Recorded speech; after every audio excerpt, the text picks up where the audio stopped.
जी बिस्मिल्लाहिर्रहमानिर्रहीम। अस्सलाम वालेकुम। तौसीफ़ अहमद अवान यूट्यूब चैनल के साथ आपकी खिदमत में हाजिर है और आज मैं बात करने जा रहा हूँ नाज़रीन, इमरान खान की वो गलतियाँ जो उसके सर पड़ी, जिसकी वजह से इमरान खान की हुकूमत चली गई। इस पर मैं बात करूँगा और 14 से 15 पॉइंट मैं आपके सामने रखूँगा जो इमरान खान की गलतियाँ थीं।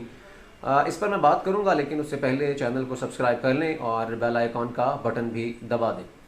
तो नाज़रीन, वज़ीर आज़म इमरान खान ने ऐसी क्या आखिर गलतियाँ की कि जिससे वज़ीर आज़म इमरान खान की हुकूमत को ख़तरात लाहिक हुए और इमरान खान को अपनी हुकूमत से हाथ धोना पड़े।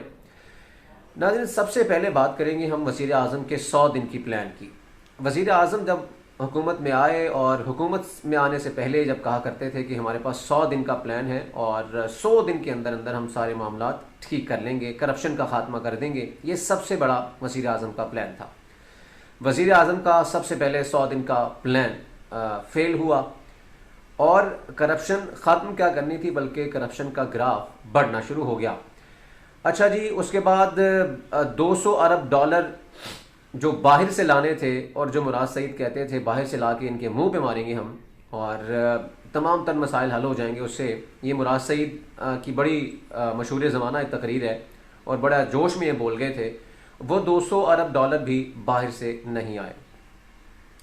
अच्छा जी, फिर उसके बाद वज़ीर आज़म इमरान खान हमेशा कहते थे कि मैं IMF के पास नहीं जाऊंगा, मैं कभी नहीं जाऊंगा, हम गुलामी नहीं करेंगे, हम हाथ नहीं फैलाएंगे। लेकिन वज़ीर आज़म इमरान खान पहले IMF के पास ना जाने का रोना रोते रहे और जब मजबूरी बन गई, कोई चीज़ नज़र नहीं आई, तो वज़ीर आज़म को IMF के पास जाना पड़ा। अच्छा, जाना मसला नहीं था, इमरान खान मज़ीद लेट गए IMF के पास, यानी कि देर कर दी IMF के पास। जहाँ 2-4 महीने 6 महीने जल्दी जाना चाहिए था, वहाँ आप 6 महीने लेट गए। अगर आपने जाना था और अगर आप उस टाइम खुददारी की बात कर रहे थे तो फिर डट जाते। फिर बेशक अगर कौम को भूखा रखना पड़ता तो कौम को भूखा रखते, कौम फिर पेट पर पत्थर बांधती। फिर जो जहन साजी है, माइंड मेकिंग है, वो फिर लीडर बनाता है कौमों की। लेकिन खैर, यू टर्न लिया वज़ीर आज़म ने और अपने कहे से फिर गए। कहते थे IMF के पास नहीं जाऊंगा, लेकिन गए, लेकिन लेट गए। उसका नुकसान मईशत में पाकिस्तान को हुआ। अच्छा जी, उसके बाद वज़ीर आज़म की एक और ज़िद, डॉलर को खुली छूट दे देना, जिसका नुकसान ये हुआ कि डॉलर ऊपर से ऊपर जाता गया और कई लोगों को नुकसान हुआ और कई लोगों ने पैसा बनाया और जिन्होंने जो डॉलर सेव कर रखे थे वो दिनों में अमीर होते चले गए और फिर स्टॉक मार्केट में भी नुकसान हुआ कई लोगों को। और डॉलर की ज़िद इसहाक डार की वजह से थी वज़ीर आज़म को, क्योंकि वो समझते थे कि मसनूई तरीके से रोक रखा था इसहाक डार ने, लेकिन हम मसनूई तरीके से नहीं रोकेंगे, इसको खुली छूट दे दो। भाई, आपके पास रिजर्व है ही नहीं तो आप खुली छूट दे रहे हो, तो भाई आपकी करेंसी डी वैल्यू होगी, कर्जे आपके बढ़ जाएंगे, इंटरेस्ट रेट आपका बढ़ जाएगा। यानी कि वज़ीर आज़म ने सोचा ही नहीं कि यार इसके नुकसानात, आफ्टर इफ़ेक्ट्स बहुत देर तक महसूस किए जाते रहेंगे। फिर आपकी ट्रेडिंग में जब डॉलर में हो तो फिर मुश्किलात बढ़ जाती हैं। अच्छा जी, उसके बाद उस्मान बुज़दार, ये सबसे बड़ी गलती थी वज़ीर आज़म इमरान खान की, जो कि पंजाब में लगाया, पंजाब के साथ ज़्यादती की। एक सुम्मुम बुकमन आपने वज़ीर आला लगा दिया पंजाब में। अच्छा, जिसकी मुखालिफत जो मुखालिफिन थे वो तो करते थे, लेकिन इनके अपने लोग भी करते थे और कहते थे कि यार ये वज़ीर आज़म ने कैसा फ़ैसला किया है, पंजाब के साथ क्यों ऐसी ज़्यादती की है। और सबसे बड़ी बात, वो चौधरी सरवन ने पिछले दिनों जब प्रेस कॉन्फ्रेंस की, उन्होंने कहा कि यानी कि जो PTI के अपने 160-70 लोग थे जो कि नज़रियाती लोग थे, शुरू से चलते आ रहे थे, जो मुंतखब हुए, यानी कि खान साहब को उनमें से एक भी बंदा नज़र नहीं आया। एक बंदा जो कि 2018 में आके तहरीक इंसाफ को ज्वाइन कर रहा है, वो कैसे हो सकता है वज़ीर आला पंजाब का। ये चौधरी सरवर का बड़ा वैलिड पॉइंट था और यही इसी पॉइंट पर बात की जाती थी।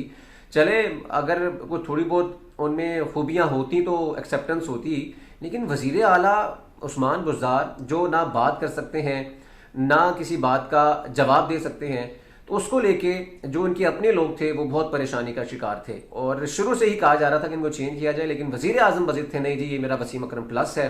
तो वसीम अकरम प्लस ने अभी उनकी कहानियाँ वसीम अकरम प्लस के सामने आएंगी, फ़रा खान और बुशरा बीबी, अब काफ़ी चीज़ें सामने आ रही हैं और ये भी कहा जा रहा है कि बहुत सी दिहाड़ियाँ लगाई गई हैं और छोटे छोटे लेवल पे दिहाड़ियाँ लगाई गई हैं। चलें जी, ये भी एक गलती थी बहुत बड़ी इमरान खान की। उसके बाद जी महमूद खान को KPK में लगाया, चलें वहाँ तो आपकी हुकूमत है, पिछले साल भी थी, इस साल भी। अच्छा जी, उससे बड़ी जो गलती थी वो आर्मी चीफ की एक्सटेंशन का केस अदालत में चला गया इनकी गलती की वजह से, जो पहले कभी नहीं हुआ, इनकी वजह से अदालत में चला गया। और आर्मी चीफ की एक्सटेंशन को लेके अदालत में बहुत सी बातें हुई और बहुत सी बातें भी की गई। फिर असम्बली में सबको बिठा के कहा गया कि वोट भी सब देंगे इसके ऊपर, एक्सटेंशन के ऊपर। तो काफ़ी चीज़ें थी जो इस्टेब्लिशमेंट को नागवार गुजरी, आर्मी को नागवार गुजरी, लेकिन इस पे उन्होंने कहा कि कोई नहीं, एक आधी मिस्टेक हो जाती है, इसको जाने दें। फिर उससे बड़ी मिस्टेक जो की गई वो DGISI के नोटिफिकेशन का मामला, यानी कि वजीर आजम इमरान खान तो उनको शायद गाइडेंस सही तरीके से दी जा रही थी, गाइड नहीं किया जा रहा था। उनकी जो टीम थी, उनके जो कानूनी मुशीरान थे, वो सही तरीके से गाइड नहीं कर रहे थे और उन्होंने हमेशा खान साहब को फंसवाया। फिर जो नोटिफिकेशन था DGISI का, उसमें ताख़ीर की, वो जारी नहीं किया। वहां से जाहिर बात है फिर आर्मी चीफ, जब आर्मी चीफ कह रहा है कि तब्दील करना है, हमने DGISI नया मुकर्रर कर दिया है, तो उसको नोटिफिकेशन जारी किया जाए। लेकिन वजीर आजम ने जारी नहीं किया। वजीर आजम की वहां भी लगी आर्मी चीफ के साथ और वहां से मामला ज़्यादा ख़राब होना शुरू हो गए। थोड़ी सी नाहली जब आर्मी चीफ की एक्सटेंशन हो रही थी उस वक्त सामने आई थी हुकूमत की, लेकिन जब DGISI वाला मामला हुआ तो फिर आर्मी ने देखा कि यार ये लोग तो इन मामलात में बड़े कमज़ोर हैं। और क्योंकि एक चीज़ है, एक पैटर्न सेट हो गया है आर्मी के मामले में कि जो चीज़ें हैं वो उसी तरीके से चलनी है, उसमें इंटरफेरेंस आर्मी बर्दाश्त नहीं करती। अगर आप इंटरफेरेंस करते हैं तो फिर आपको लेने के देने पड़ जाते हैं। अब फैज़ हमीद को लेके वज़ीर आज़म ने अना का मसला बना लिया और उनको चेंज नहीं कर रहे थे। वज़ीर आज़म ने कहा जी सर्दियाँ हैं, अफगानिस्तान के मामलात हैं, मैं इनको रखना चाहता हूँ, अभी थोड़ी देर बाद चेंज करेंगे। जब आर्मी चीफ ने कह दिया कि मैंने जब कह दिया कि इनको चेंज करना है तो फिर आप चेंज क्यों नहीं कर रहे, ये वाला मामला सबसे बड़ा मामला था। उसके बाद से मामला ख़राब होना शुरू हो गए थे। जो एक पेज वाली बात थी वो ख़त्म हो गई थी इस मामले को लेकर। अच्छा जी, फिर उसके बाद पंजाब में जो तकर्रुर तबादले थे पुलिस के, यानी कि 3 साल में आपने 7 IG तब्दील कर दिए। आप पुलिस इस्लाहात की बात कर रहे थे।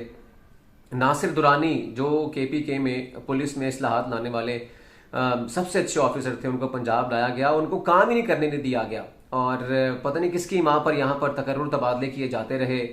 और DPO पाकपतन वाला केस सबको याद है, उसमें किसकी इंटरफेरेंस थी।